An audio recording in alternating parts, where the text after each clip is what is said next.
తెచ్చుటకు తెడ్లను చూడండి, ఇక్కడ ఒక చక్కటి మాట మనందరికి అర్థమవుతా ఉన్నది. యోనాను నన్ను ఎత్తి సముద్రంలో పడేయండి, ఇదిగో నేను సముద్రంలో నన్ను ఎత్తి పడేయండి, ఇది నా వలన జరిగిన కార్యమే. యోనా వెళ్తా ఉన్నాడు. ఎక్కడికి వెళ్తున్నాడు? నినివేను విడిచిపెట్టి తర్షీషుకు పారిపోతా ఉన్నాడు. తర్షీషుకు పారిపోతున్న సమయాల్లో ఏం జరిగిందో తెలుసా? ఆ ప్రాంతం అంతా, ఆ సముద్రం నడిబొడ్డున ఒక భయంకరమైన తుఫాను చెలరేగింది. హల్లెలూయా, హల్లెలూయా. భయంకరమైన ఒడిదుడుకులు వచ్చినాయి. భయంకరమైన తుఫాను ఆ పడవను ఊపేస్తా ఉన్నది, ఆ నావను ఊపేస్తా ఉన్నది. నిజమే కదా, మనం ఆ పడవలు ఎక్కినప్పుడు కొన్నిసార్లు అదుపు తప్పినప్పుడు అది ఏం చేస్తుంది అంటే అటు ఇటు ఊగినప్పుడు మనకి చాలా భయం వేస్తుంది. హల్లెలూయా, హల్లెలూయా. పడవ కొన్నిసార్లు అధికారులు హెచ్చరిస్తూ ఉంటారు, ఏమని? వాతావరణం బాగోలేదు, దయచేసి మత్స్యకారులు ఎవరైతే ఉన్నారో, చేపలు పట్టు వారు ఎవరైతే ఉన్నారో, మీరు సముద్రంలోనికి వెళ్ళవద్దు అని హెచ్చరిస్తారు. హెచ్చరించినా గానీ, ఆజ్ఞాపించినా గానీ వారు లోపలికి వెళితే ఏం జరిగింది? భయంకరమైన పరిస్థితులు ఎదురవుతాయి. ఆ తుఫాను దాటికి వారు ఆ పడవ కాస్త అటు ఇటు ఊగి మునిగిపోద్ది. అవునా కదా? అందుకే ముందరే అధికారులు ఏం చెప్తారంటే, మీరు వెళ్ళొద్దు, లోపలికి వెళ్ళొద్దు, సముద్రంలోనికి వెళితే మీరు భయంకరమైన పరిస్థితులకు మీరు గురవుతారు అని చెప్పి అధికారులు ముందలే హెచ్చరిస్తూ ఉంటారు. హల్లెలూయా, హల్లెలూయా, హల్లెలూయా. చూడండి ప్రియమైన దేవుని బిడ్డ, ఈ రోజున నీవు నేను ఆలోచన చేస్తే, ఈ దేవుని పని చేయకుండా చావును కోరుకున్నవాడు యోనా. రెండవ మాటకి ఏంటి?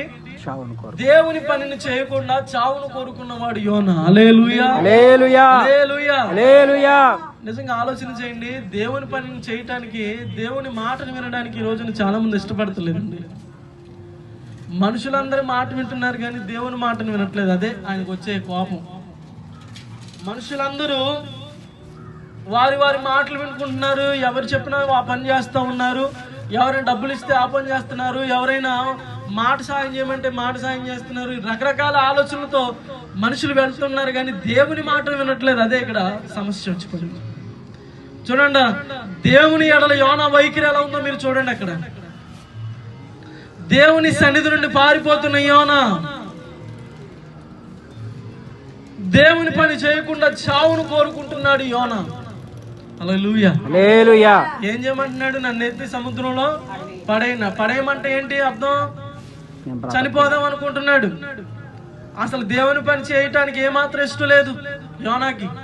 హల్లెలూయా, హల్లెలూయా. దేవుని పనిని ఏమాత్రం ఇష్టంగా చేయటానికి ఏమాత్రం ఇష్టం లేదు. నేను ఇందాక చెప్పాను కదా, ఇష్టం లేని చోట ఒక్క క్షణం కూడా ఉండలేం. ఇష్టం లేకపోతే ఇంత ముద్దు కూడా నోట్లో పెట్టలేం. ఇష్టం లేకపోతే ఈ వస్త్రాలు ధరించుకోలేం. ఇష్టం లేకపోతే ముఖాన్ని కడుక్కోలేం. ఇష్టం లేకపోతే నీట్ గా ఉండలేం. హల్లెలూయా, హల్లెలూయా. ఇష్టం లేకపోతే మనసుతో సైతం ఇక్కడ కూర్చోలేం. అవునా కదా? ఇప్పుడు మనకి ఇష్టం లేదు, ఇక్కడ ఒక 10 నిమిషాల కంటే ఎక్కువసేపు కూడా కూర్చోలేం. కూర్చోగలమా? ఇష్టం లేకపోతే ఎక్కడ ఉండలేం. ఒకటి గుర్తు చేస్తున్నాను, దేవుని మీద ఇష్టంతో మీరు వస్తున్నారు అంతే తప్ప నా మీద ఇష్టంతో మీరు ఎవ్వరూ రావట్లేదు కదా.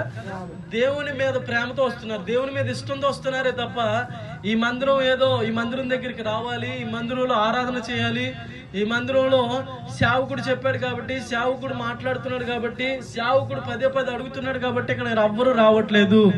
కేవలం దేవుని మీద ఇష్టంతోనే వస్తున్నారు. హల్లెలూయా, హల్లెలూయా, హల్లెలూయా. ఆలోచన చేయండి. ఈ రోజున మొట్టమొదటిది దేవుని సన్నిధి నుండి పారిపోతూ ఉన్నాడు. రెండవది దేవుని పని చేయకుండా చావును కోరుకుంటున్నాడు, అంటే చనిపోదామని అనుకుంటున్నాడు దేవుని పనిని చేయకోకుండా. అలాగే మూడవ మాటగా మనం చూద్దాం 1:5. కాబట్టి నావికులు భయపడి ప్రతివాడును తన దేవతను ప్రార్థించి ఓడ చులకన చేయుటకై అందులోని